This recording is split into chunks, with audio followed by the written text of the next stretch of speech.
नमस्कार दोस्तों, स्वागत है पीडब्ल्यू ओनली आईएएस में। इस बार जो इलेक्शन ईयर है 2024, हम कई तरह की न्यूज देख रहे हैं, जिसमें से एक अब रिजर्वेशन की है मराठियों के लिए महाराष्ट्र में जॉब्स के लिए, सरकारी नौकरियों के लिए। और इसके अलावा जो पढ़ाई के संस्थान है, जो एजुकेशन इंस्टीट्यूट है, वहां पे अब 10% आरक्षण उनके लिए हुआ करेगा। वो कम्युनिटी जो महाराष्ट्र में सबसे प्रोमिनेंट है, even not less than 33% Marathi जब रहते हैं महाराष्ट्र में, सबसे स्ट्रॉन्ग कम्युनिटी है, सबसे पॉपुलर कम्युनिटी है, वॉरियर क्लास है। तो अब मराठियों को 10% आरक्षण मिला करेगा। ये आज बिल पेश हुआ है, जब एक बहुत ही स्पेशल सेशन था आज ये इनके महाराष्ट्र के असेंबली का। ये यूपीएससी प्रारंभ बैच दोस्तों, इसका लिंक डिस्क्रिप्शन में होगा, you can go through it now. जब ये न्यूज आई है तो हमें पहले ये जानना पड़ेगा, क्या सरकार एकदम से ऐसा सोचती है? नहीं, ऐसा होता है, हर स्टेट का अपना एक बैकवर्ड क्लास कमीशन होता है, या एनसीएससी जैसा या एससी जैसा। तो अब ये एक कमीशन था जिसमें जस्टिस सुनील जी थे।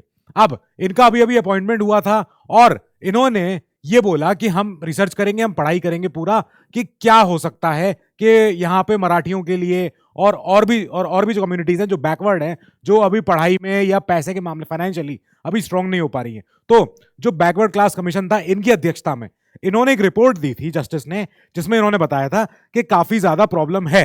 अब आज क्या होता है, असेंबली का आज एक स्पेशल सेशन होता है, जो इनकी विधानसभा है। अब इस विधानसभा में आज ही के दिन शिंदे जी आते हैं और ये एक प्रस्ताव टेबल करते हैं, एक विधेयक, जिसमें की बात हो रही है कि हम रिजर्वेशन देंगे मराठीज को। अब आज मराठीज उसके बाद काफी ज्यादा फिर खुश हैं, सेलिब्रेशन चल रहा है, सब कुछ चल रहा है। ये जो बिल आया, ये बिल यूनानिमसली पास हुआ, मतलब ऑपोजिशन में किसी ने भी कोई भी हस्तक्षेप नहीं किया, ये नहीं बोला कि हम नहीं दे रहे, हम नो बोलते हैं, ये बोलते हैं, ठीक है, बिल पास हो जाता है। अब इसके बाद क्या होता है कि काफी कुछ होने लग गया है, पॉलिटिक्स बीइंग पॉलिटिक्स, हर तरह के यहां पे अब लोग बोलने लग गए हैं कि साहब सोशली इकोनॉमिकली बैकवर्ड क्लास जो है और भी हैं, कुछ ऐसे धनगर जैसे लोग हैं जो कहते हैं कि हमारी बस नाम में स्पेलिंग की गलती है तो हमको भी इन्वॉल्व कीजिए, हमको भी एसटी में काउंट कीजिए, हम धनगर हुआ करते हैं, हमारा नाम गलत चढ़ गया है तो हमें अब लिस्ट से बाहर कर दिया गया है, ऐसा नहीं होना चाहिए, ये नहीं होना चाहिए। अब काफी सारी जो ट्राइब्स हैं, काफी सारी जो कम्युनिटीज हैं, वो भी चाहते हैं कि हम भी, पहली बात, हम ओबीसी में आए या एससी में आए या एसटी में आए, ताकि हमें आरक्षण का लाभ मिल सके। अब जब हमने ये बिल आते हुए देखा तो शिंदे जी की सरकार जब इस बिल को पेश करती है तो इसके पहले ऑपोजिशन ने कई बार इनसे सवाल पूछ रखे थे, कई सारे, कि क्या होगा जो ओबीसी कोटा है, क्या उसको कम करोगे, क्या इसमें और कुछ फेरबदल करोगे, क्या ये जो आपका बिल है, ये जो आपका एक्ट है, कानून, क्या ये लॉ टेस्ट पास कर पाएगा, क्या सुप्रीम कोर्ट या हाई कोर्ट के सामने क्या ये खड़ा हो सकता है? क्योंकि हमें पता है अभी 3 साल पहले 2021 में सुप्रीम कोर्ट ने मराठा रिजर्वेशन बिल को एकदम खारिज कर दिया था, सिरे से नकार दिया कि नहीं हो पाएगा। अब इसकी वजह से ये कह रहे हैं कि कई स्टेट्स में हम ऑलरेडी देखते हैं भाई 50% से ज्यादा ये जो आरक्षण की जो कैप है वो जाती है। तमिलनाडु में 69% है, कहीं और में 70% है, कहीं और में 65% है। तो हम क्या करना चाह रहे हैं, हम क्योंकि इतनी अच्छी सरकार है, हम सबके बारे में सुनते हैं, हम सबका ख्याल रखना चाहते हैं, तो हम सबको ध्यान में लेके चलते हैं। हम ऐसा नहीं है कि हम किसी को इग्नोर करेंगे। हम ये बिल ला रहे हैं ताकि हर कोई की डिमांड पूरी हो सके। अब इस डिमांड पूरी होने के बाद क्या होगा, नंबर्स एक बार जरा अंदाजा लगाओ। महाराष्ट्र में 62% पहुंच जाएगा आरक्षण, अगर जैसा ये कहते हैं कि नहीं ओबीसी को कुछ नहीं होगा, जो और कोटा है वो ऑलरेडी जैसा का जैसा है वैसा का वैसा ही बना रहेगा। दैट मींस 50% की कैपेसिटी तो ब्रीच होगी 62% जा सकता है, और ईडब्ल्यूएस का 10% कोटा तो चल ही रहा है, ठीक है, वो भी है। कैसे हो रहा है आप देखो, 2001 में जो महाराष्ट्र का स्टेट रिजर्वेशन एक्ट आया था, उसमें हमने देखा था कि वहां पे 52% की कैप बन जाती है, ठीक है, 50%, 52%, 2%, चलो सुप्रीम कोर्ट की भी बात इनकी थी, ठीक है, चलिए।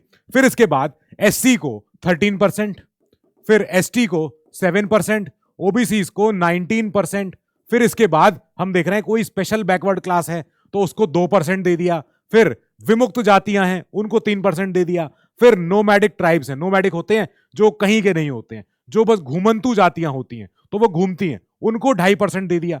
कई तरह के सब कम्युनिटीज हैं, कई तरह की क्लासेस, कास्ट, सब कुछ है, और नोमैडिक ट्राइब सी धनगढ़ 3.5% उनको मिला हुआ। इस तरीके से अब यहां पे नोमैडिक ट्राइब डी वंजारी इनको भी 2%, ठीक है। इन सब तरीके से यहां पे 62% का अब फिगर बन रहा है महाराष्ट्र में सरकारी नौकरियों के लिए और आरक्षण स्कूल और कॉलेजेस में जो मेडिकल सीट्स हैं उनके लिए। अब ये जो आप पिक्चर देख रहे हैं 62% आरक्षण, ताकि हर तरह की पॉपुलेशन खुश हो सके, हर तरह के लोग अपनी अपनी डिमांड फुलफिल करवा सकें। ये डिमांड आज की नहीं है, ये डिमांड हमेशा से चलती आ रही है। कई लोग शुरू से ही कहते हैं कि हम मराठी जो थे, हम शुरू से ही, हमको तो काउंट होना चाहिए ओबीसी में, हमको तो काउंट होना चाहिए इसमें उसमें, हर तरह के लोग होते हैं। अब क्या हुआ था कि जब ये पहले भी हुआ था एक बार, जब 2019 में बॉम्बे हाईकोर्ट ने कहा कि हाँ हाँ ठीक है, जो उस समय की सरकार 2018 में लेके आई थी Maratha bill, Maratha reservation bill, तब वो 12 से 13% था, ठीक है।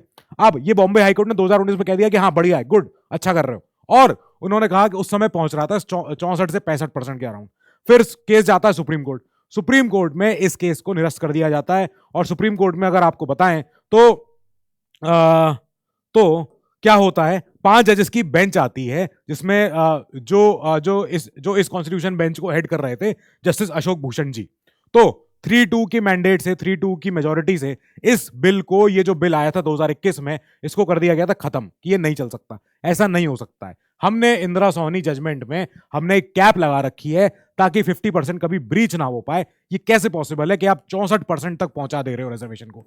ये अनफेयर है, ये ठीक नहीं है। और इसके बाद गवर्नमेंट ने कहा था कि नहीं नहीं सर, हम तो जो है, हम तो सबके भलाई चाहते हैं, ख्याल रखना चाहते हैं, इसलिए जो है हम ऐसा बिल लेके आ रहे हैं। फिर सुप्रीम कोर्ट ने कहा नहीं हो पाएगा, नहीं चलेगा। अब यहां पे नवंबर 2022 में सुप्रीम कोर्ट ने ये बोला था कि हाँ ठीक है, हम सेंटर का ईडब्ल्यूएस वाला जो 10% कोटा है, ईडब्ल्यूएस 10%, हम इसको अपहोल्ड करते हैं, पर मराठियों का जो 10% है हम उसको खारिज कर रहे हैं, वो नहीं चल सकता है।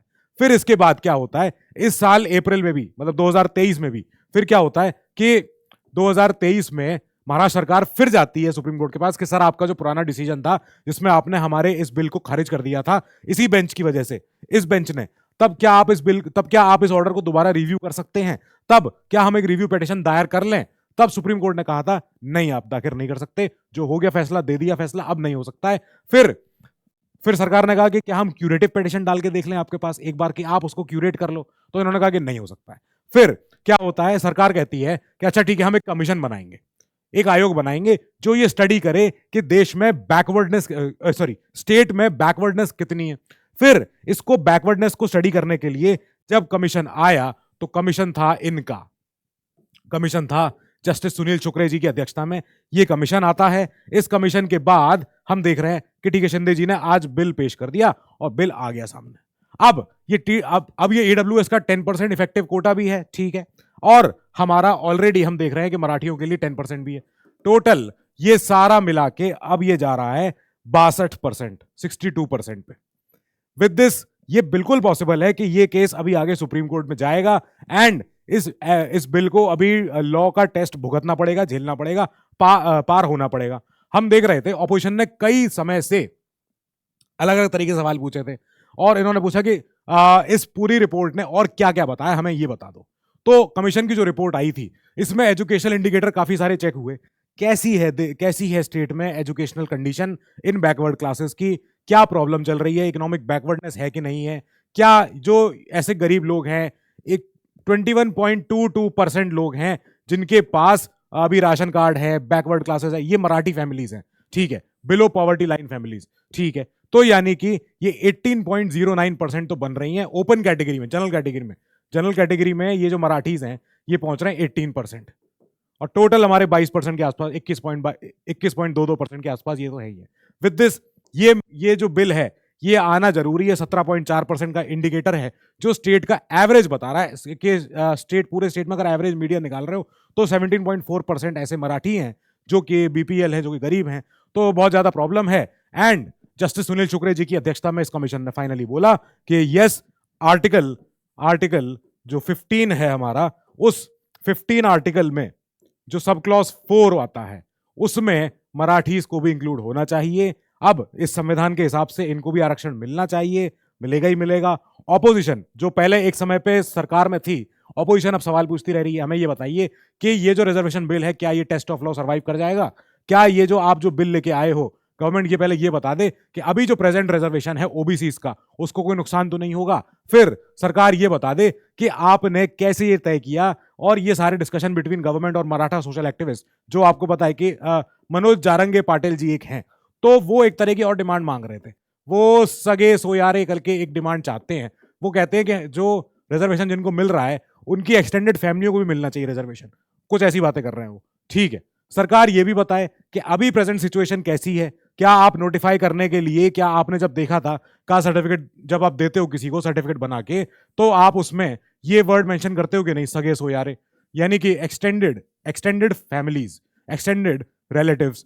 अब इसकी भी मांग चलती आ रही है कि नहीं नहीं, सगे सोयारे वाली हमारी डिमांड होनी चाहिए कि अगर मुझे रिजर्वेशन मिला है तो मेरे किसी दूर के एक्सटेंडेड रिलेटिव को भी रिजर्वेशन मिले, क्योंकि वो भी मेरे खानदान में, मेरी फैमिली में आता ही आता है। अब खाली मराठी नहीं, हमें पता है कि एसपी लीडर, समाजवादी पार्टी के लीडर हैं अबू आजमी जी। अब ये भी विधानसभा के बाहर खड़े होके यहां पे धरना दे रहे थे, प्रोटेस्ट कर रहे थे कि मुस्लिम्स का आरक्षण कहां है, मुस्लिम को भी आरक्षण चाहिए। तो ये भी एक है। ये इन्होंने, आपको पता है 2019 में एक बिल और आया था, जब मराठा रिजर्वेशन बिल ये जब पीछे आया था, उसके साथ ही 5% मुस्लिम्स के लिए भी आरक्षण आया था उस समय भी। तो इस बार वो नहीं आया है। अब अबू आजमी जी लड़ रहे हैं कि अरे हमारा बिल तो वो भी चाहिए। अब जस्टिस अशोक भूषण जी की अध्यक्षता की बेंच ने जब इस बिल को खारिज किया था, तो उन्होंने पॉइंटर्स दिए थे कि 50% कैप क्यों ब्रीच कर रहे हो, वाई। आज फिर से 50% कैप ब्रीच हो रही है। अब इस बिल का, इस एक्ट का, अगर ये बिल पास हो चुका है तो उसका गवर्नर जी के साइन होने के बाद इस बिल का क्या हश्र होगा, ये एक्ट कब बनेगा और कब चैलेंज होगा, कब इसको लोग हाई कोर्ट, सुप्रीम कोर्ट लेके जाएंगे।